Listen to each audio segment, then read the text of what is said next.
For this marble, we are mainly using matte medium. I prefer the golden matte medium. I think it's the best. There are others available.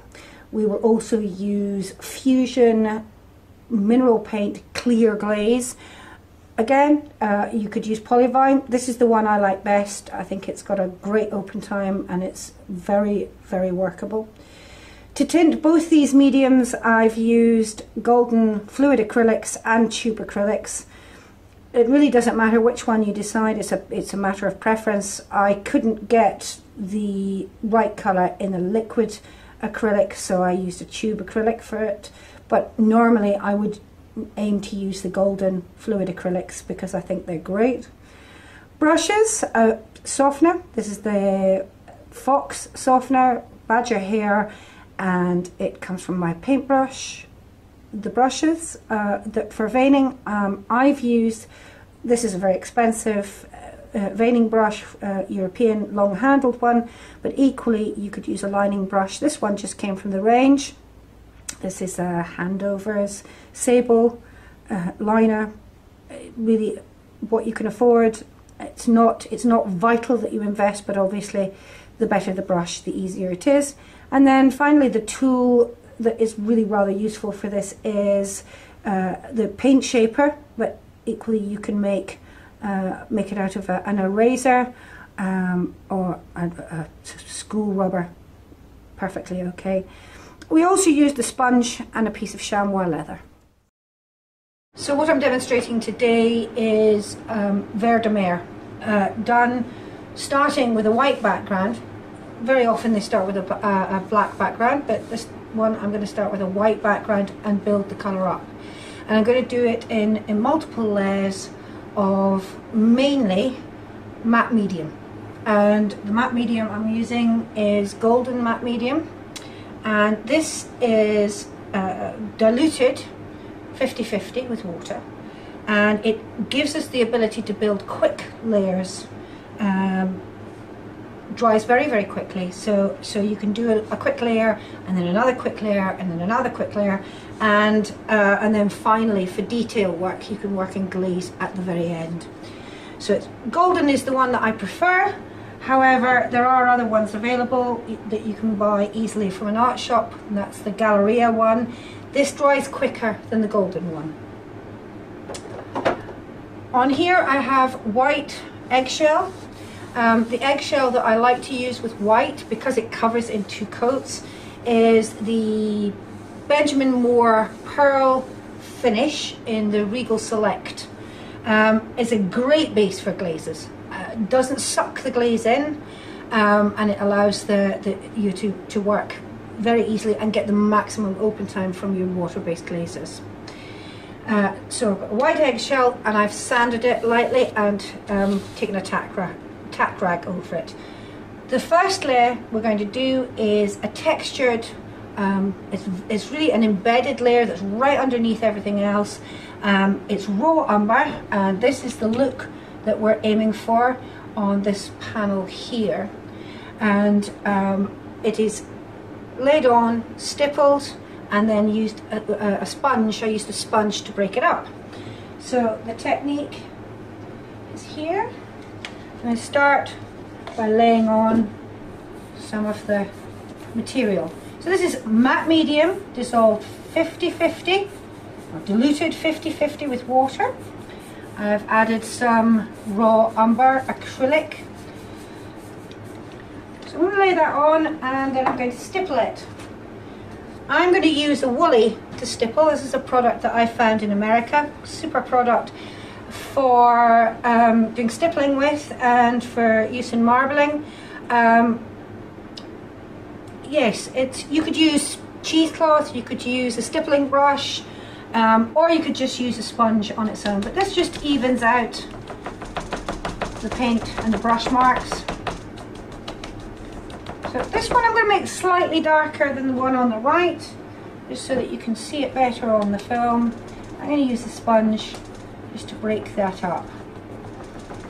So I'm looking for a rough sort of stony finish underneath, but it is really going to be embedded deep underneath the dark green so I wouldn't get too obsessive about it. Now, if it becomes too wet, if it's too wet and it starts to dribble, then you can dry it off a little bit by using a badger softener. I've just got a little one here that's quite handy.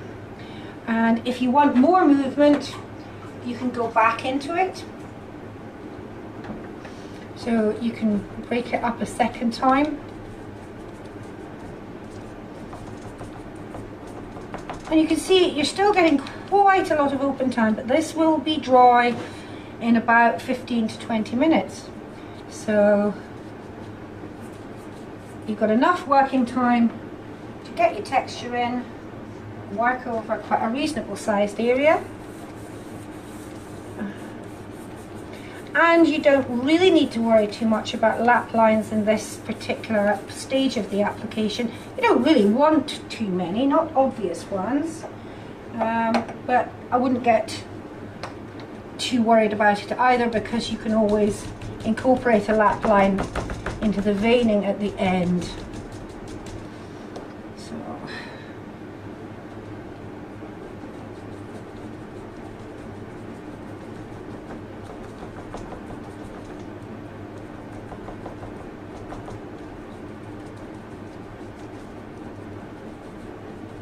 See, I'm just breaking it up and giving a sort of stony. You want the little dots, these little sort of dotty movement that's going on in the background here. That's very nice. And I'll do the bottom section. And this time I'll stipple it with a bit of cheesecloth, just to show you the difference. Again, cheesecloth is something that I found in the States, and I now would never be without it.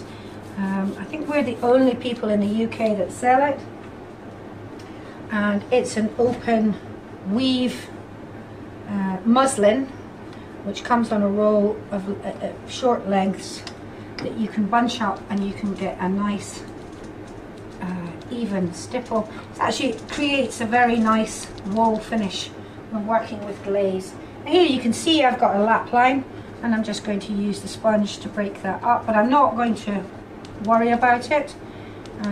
This area here that's happening is quite nice. It's darker, and I quite like that.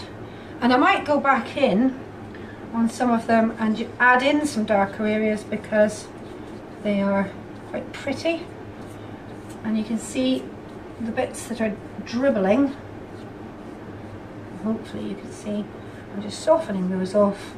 I'm getting little peaks of colour, which will be nice in the next, well, not that you won't really see them by the, as I say, by the time you're finished, but it'll just be an underlying texture which will look good. So I can work back into this, create some other dark sections. So I'll go back in here. It's still slightly soft.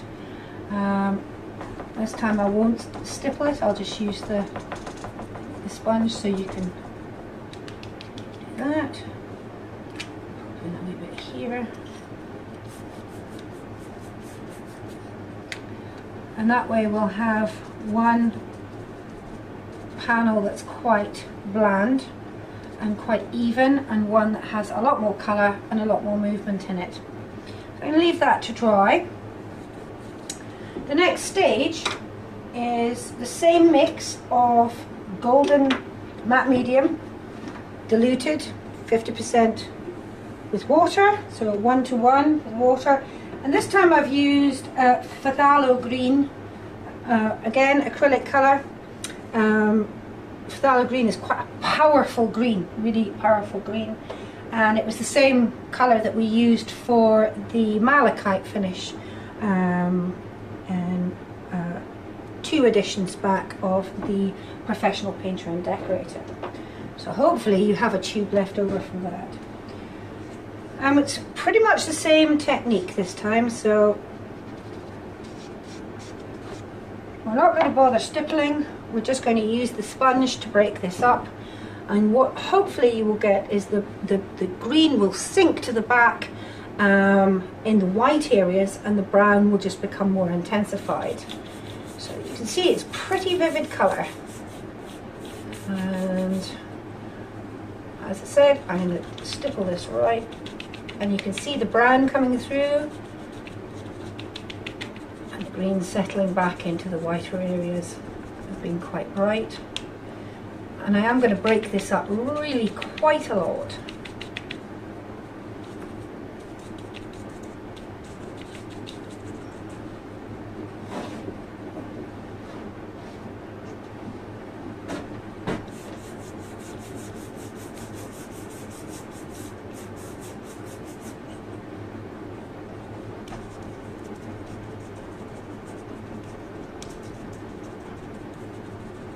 And again, create some lighter and darker areas. So I'm going to push this back quite a lot here, leaving quite a lot up there. And where it's starting to dribble, I'll pick that up with a softener in a minute.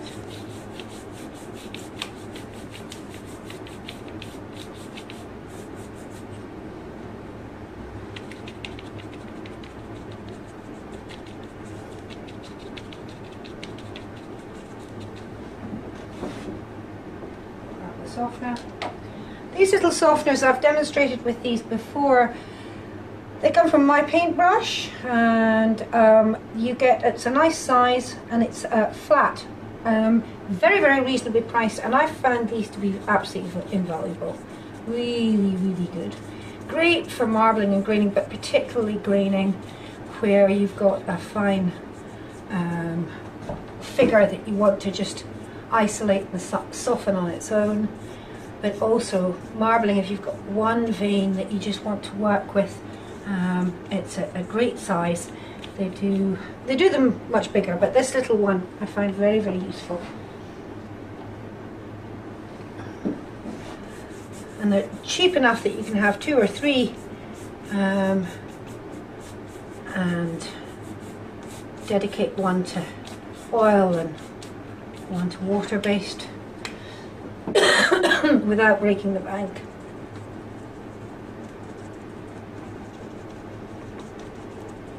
Now the brown layer I did about 20 minutes before we started filming, so, and it's solid.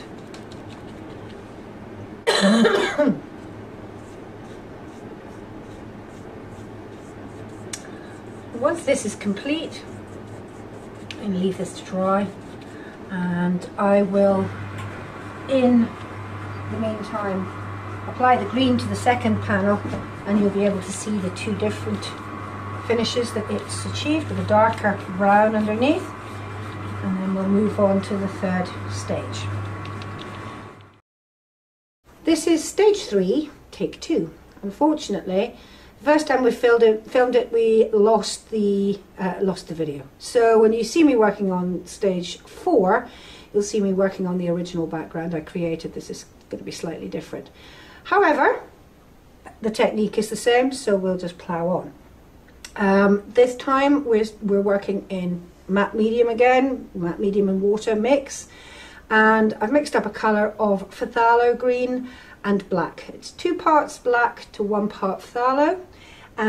Just mix it until you get about the right depth that you want, and at this point we're building a lot more colour. You can see this one here is the sort of look that we're going for, and again, because it's matte medium, because it dries quickly, we're working quick and loose. And the tools I'm using, once again, sea sponge, and this time chamois leather, wipeout tool and a softener. So we'll get some background on, and we'll work in a fairly big area.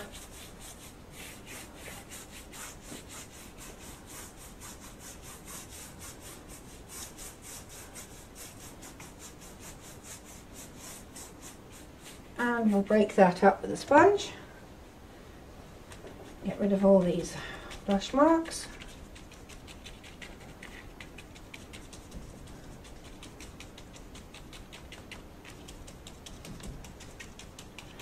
And using the chamois, we're going to wipe back to the texture underneath and create some stony shapes. So just pull the chamois through. We're going to look to create some some quite stony shapes that will underlie, and some good solid veins that will sit underneath, and they'll be the sort of underlying veins. That's looking a bit like a star. I don't think I like it. I'm going to just change that actually.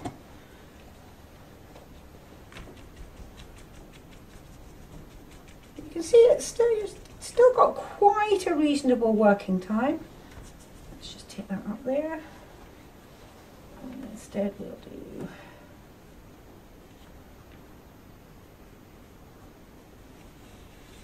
this. And take this up here and give ourselves a main vein. So we've got some quite strong lines being taken out here, and then we can use our wipeout tool for finer lines.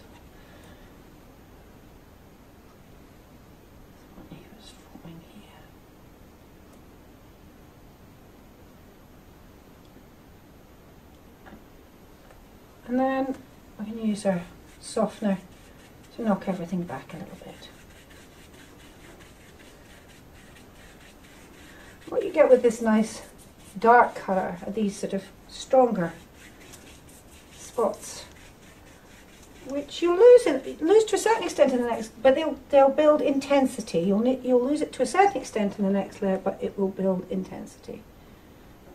You can see even after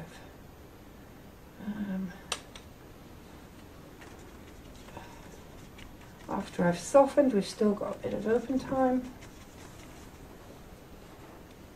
So don't be too scared of the matte medium and the speed that it dries.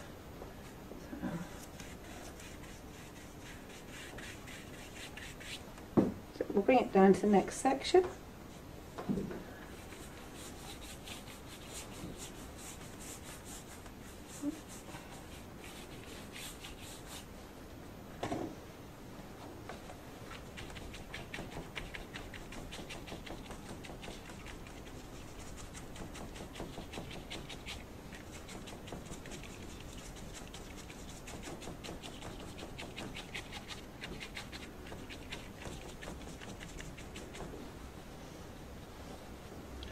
I'm going to build quite an open section down here. This was a technique that a very talented painter called Roy Macon taught me, and he works in vinyl silk, and it's a very interesting technique. I've never quite been able to master the vinyl silk, but he has certainly inspired me in other ways. So these starting light and then building on top and working back in, pulling these light areas out, is part of his technique that I've adapted for myself. So we're almost finished with this. I'll just get this bottom corner brought in.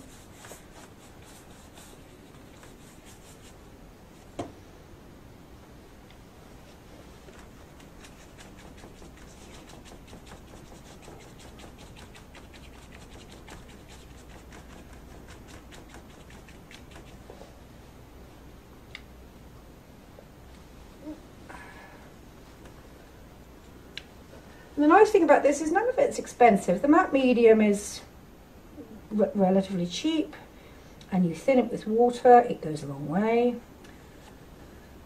As long as you use artist quality, you won't have fading. So if you buy student quality, generally the light fastness of these colours tends to be better when it's professional quality. And so I would always advise using artist's grade. That's probably your biggest expense. You've got a badger brush, but these are very inexpensive from my paintbrush, these little flat ones. The chamois, and the sponge, and of course you don't need to use a paint shaper. You can make this out of a school eraser.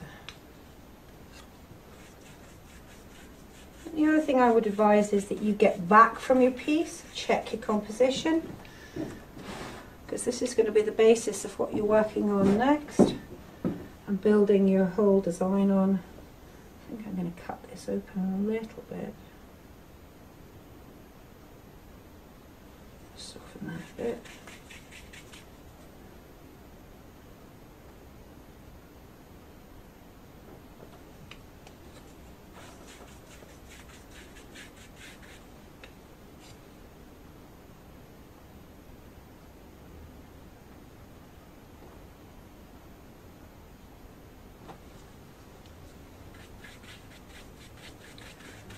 I think that's ready to be left to dry, and within about 20-30 minutes we'll be able to do the final stage before the toning. So this stage is a slower stage and you want more open time, so we're not going to use the matte medium for this. You want to use a glaze, and the glaze that I'm really loving at the moment for all of this sort of work is Fusion glaze. It comes from Canada, it's got great open time, super low VOC, so you're not going to have it removed from the market like previous ones. And I have made up a glaze mix with carbon black and Phthalo Green again. But this time I've added a bit of chromium, oxide of chromium. So it's just a little bit warmer, and yeah, just a little bit warmer, just it was all getting a bit cool. So we're going to do the veining, and we're going to do the veining in white. We're going to use just titanium white, and I've got to reach over here to get it. There we go. Titanium white is on the palette. And we're going to start doing some veining over the top. So initially apply this nice dark glaze. You can see how much that's intensifying the colour and knocking it back. Now you can really blot a lot of it out and make it obscure a lot of the background if you want to. Revealing the background again, you can use a rag, and that will give you some interesting texture there. As soon as you start softening though, as soon as you start moving it around, you're reducing the open time. So the least manipulation will give you the longest open time. The maximum manipulation will close down your open time. And if you vein and soften at this stage while it's still very wet, what you will get are very blurry veins like these ones here. But it will also give you the opportunity to open up the veins using tools like I've done up here. So I'm just going to show you how to do that. So I'm going to put a new nice big vein in here, and I'm keeping in mind that this stone section here is in place, and we've got some movement in here where I might want something to be quite busy, and a little network of veins in together. So I'll use this here.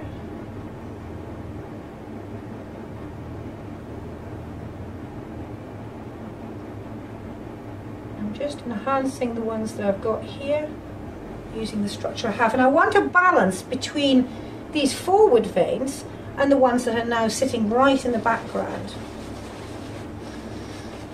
And that's what we've been building, that's what we've been working to. So I'm going to also break these up and give them a sort of slightly crystalline look.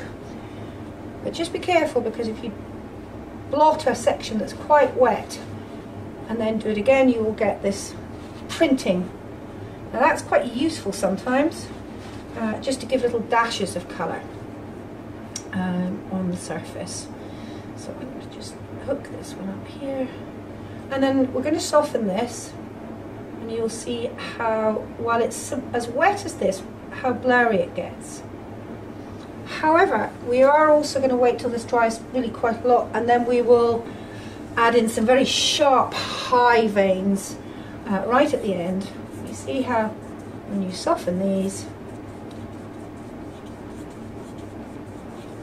now you've lost the crystalline nature of that because it's still quite wet. If I'd left it, it would have retained it. Now we can put it back in again, just go back in with the, it's still wet enough to create this sort of texture. So I've talked about an eraser as opposed to an actual tool, and here we have just a school of bit eraser which I've cut, and using that to wipe away stones.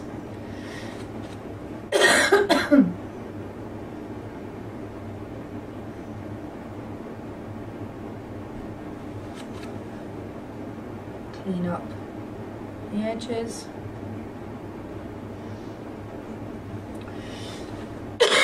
This is quite a fat one. You could use a much smaller one, or go back in with our little wipe out tool.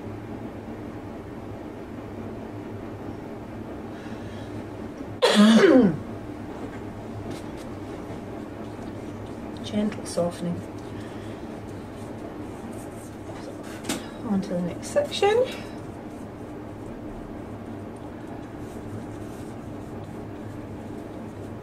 Now, in the interest of time, I'm not going to massively vein this piece. I just want you to be able to see the way I'm going about building the network of veins.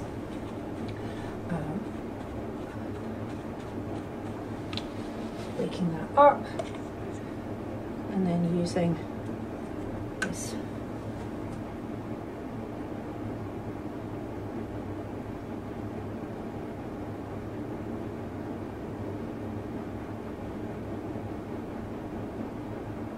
just keep in mind the fact that you've got stones that you're building, sort of stony shapes.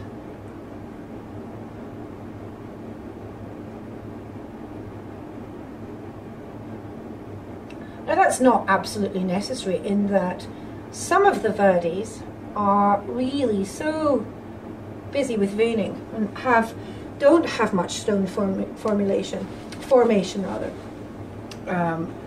But I want to be able to show you different ways of achieving different looks, because there are a lot of green marbles. So for my inspiration for this one, I've been mainly working from images of Verde Alpi. But the usual terminology for the green marbles for decorative painting is Vert de Mer. Unfortunately, if you give an architect or a designer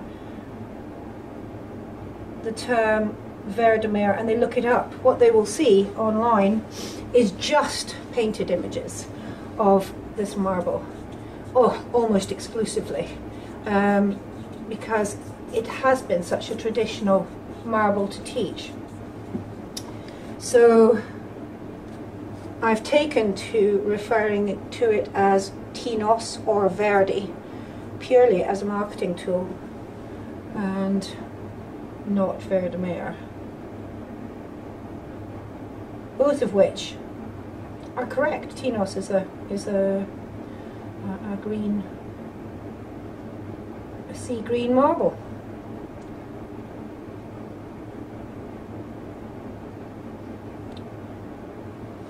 So we're getting quite busy up there, and some of it's quite soft and cloudy again. I'm going to leave that one just for a wee minute while I tidy this up and open up some of the shapes.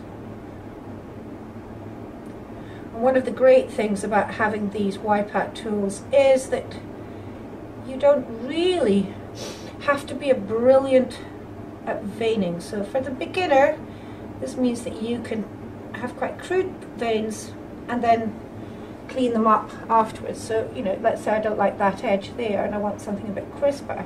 There we are. I've just cleaned it up.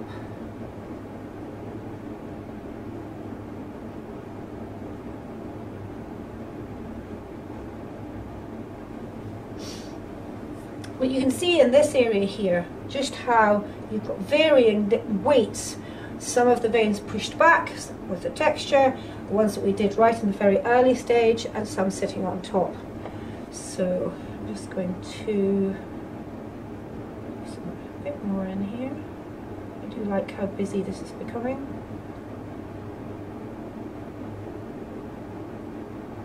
But I'm going to leave it before I soften it, just to show you the difference between softening straight away and leaving and softening in a little while. So onwards and down to this section here.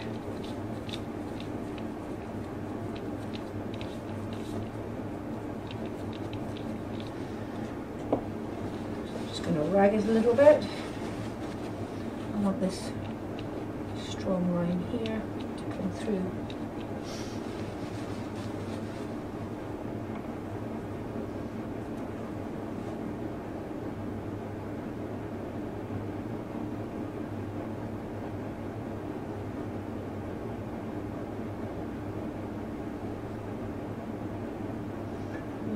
This veining brush here that I'm using is a synthetic, and it comes from Obelix in Belgium.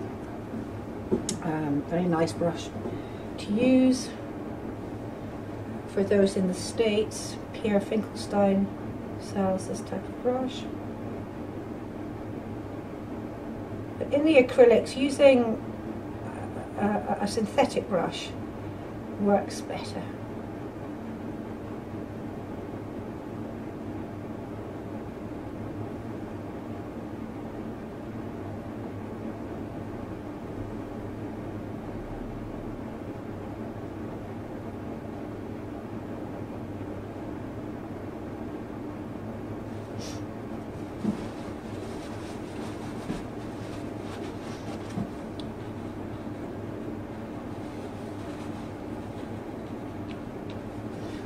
Again, I want these ones to be blurry at this stage.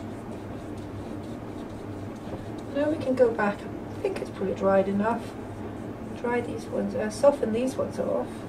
You can see, because they've been left just a little while, nothing like as blurry.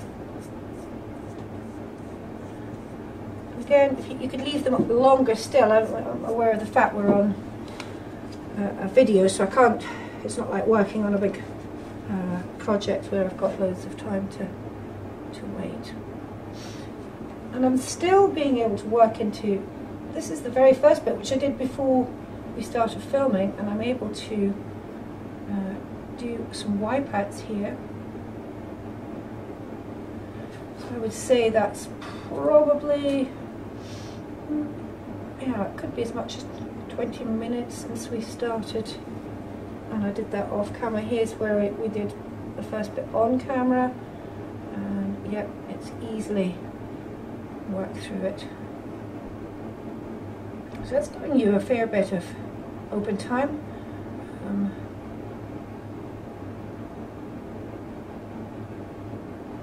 The other thing I like about this glaze is the fact that it dries absolutely solid. So once it's dry, if you need to overglaze, it doesn't lift. Whereas we've had problems with other glazes doing that. So.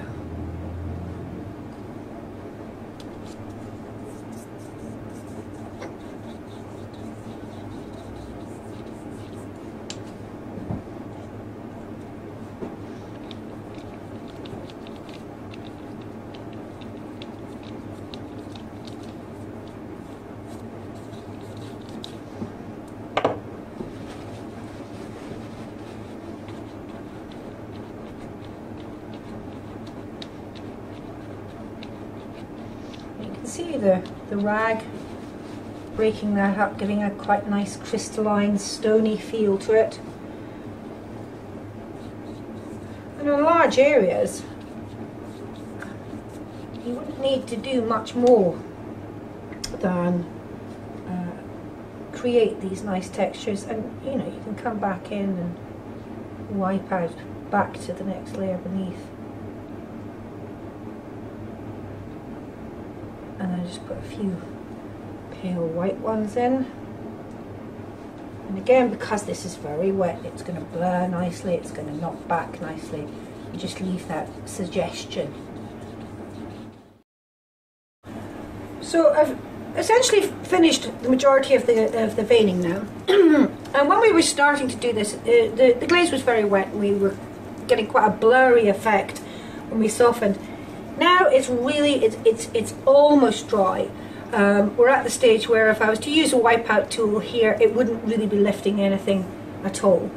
So it's just tacky. It's obviously not ready for another layer, but you can start to put in some really very sharp little veins. And I'm just using a cheap lining brush from the range, I think, artist brush, and it is a lining brush, it's a Regal, but it's not a super expensive one. You can see how crisp those look on the surface, and down here as well. You can. These were ones that had gone quite grey because they were mixing with the glaze, a little bit grey. But you can add in these real sharp little high veins that will show through even when we put the toning layer on top. So, and because it's not wet, when we soften them, if there's a lot of paint on the surface, you'll get a slight blur, but it's not blurring out and disappearing. The other thing that's quite handy at this stage is to use a stencil brush and some of the white paint, and some of the less busy areas, just do a slight spatter. Be careful not to go mad with this. The temptation is to go mad. Be a little cautious. Build it, you know, up rather than go firing in with a massive amount of it, because you can actually ruin ruin a nice piece by doing too much of it. There we have that's just gives those nice little shots of white. I don't know if you can see those on camera.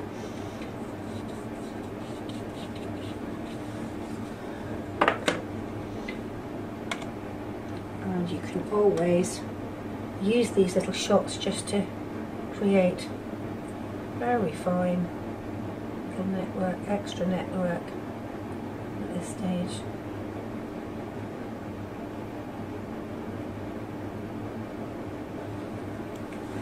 And if I can find my rag, here it is.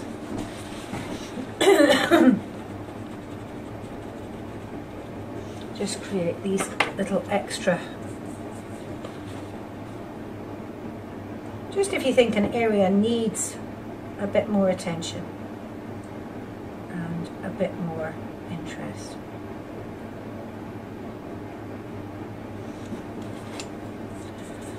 So I'm going to complete doing these highlight veins, and then we'll move to the toning layer just as soon as I've done that. So I'm going to do this demonstration on a live piece because we've got it going in the workshop anyway. And as you can see, I've already done the toning layer on this side. Before you start, this is the point where if you do have any nibs or little brush hairs or anything like that, this is the time to lightly sand the surface just to get away anything that you don't like, and then use a tack rag just to make sure it's dust free. There.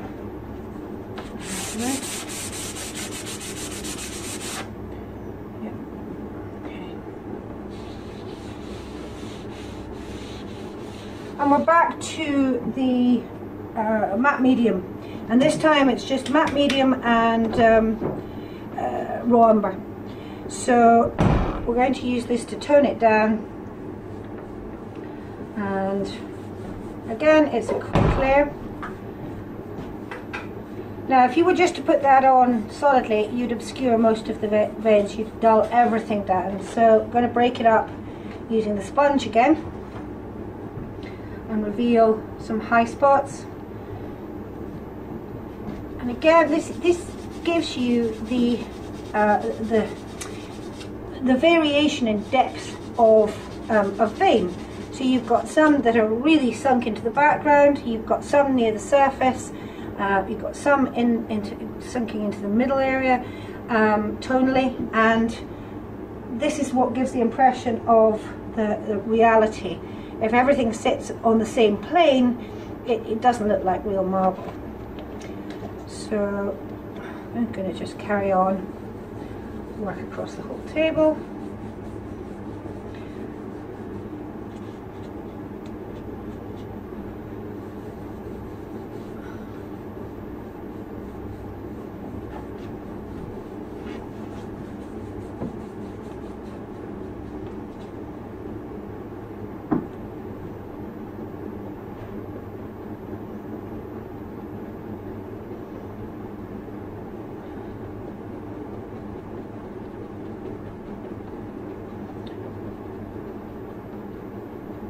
And you can see those final veins that we did, the very last ones, they really pop, even through the toning layer.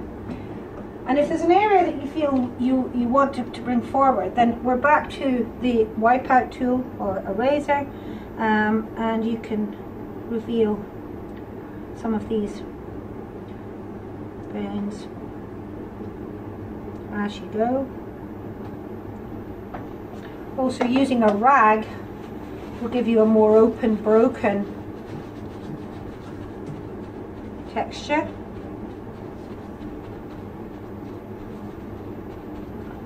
And again, give a slightly crystalline look.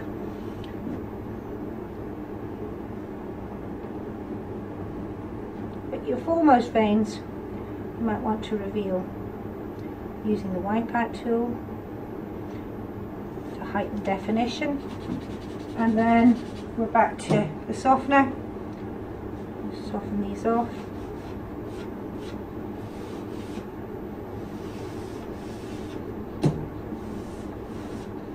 Get rid of any brush marks.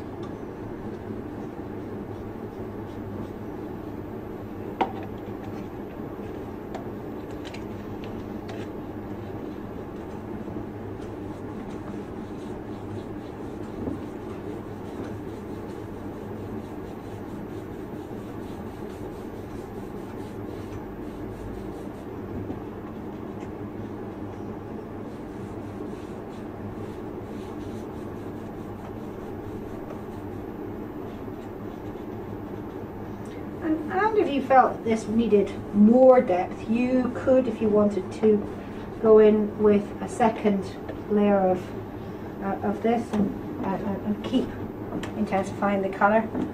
I think this is perfect. I think this is just enough to knock down. And it doesn't have to be a brown. You could use. It all depends on what you're copying. So if you're copying something that's much greener, just stick with the green tones. I like the fact that the raw umber in this one just gives it that sense of age, and particularly since I'm doing tabletops.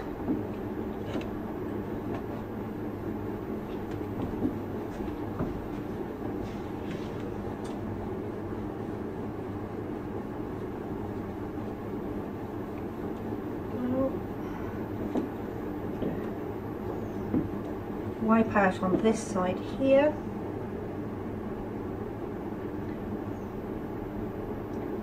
Just thinking about the balance.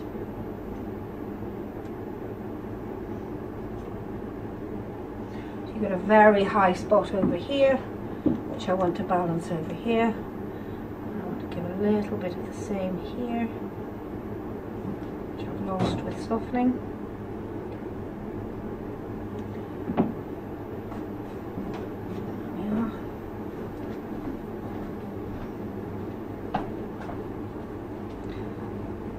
Again, this is a quick layer, don't fuss too much with it.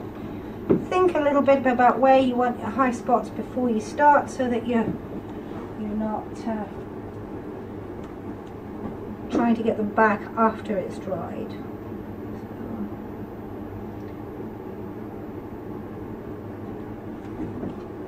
So break that again with the sponge.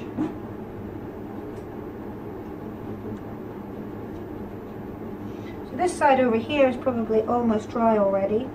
You might be able to hear the blow heaters in the background. It's a cold studio without them, but it does mean it dries up pretty quickly.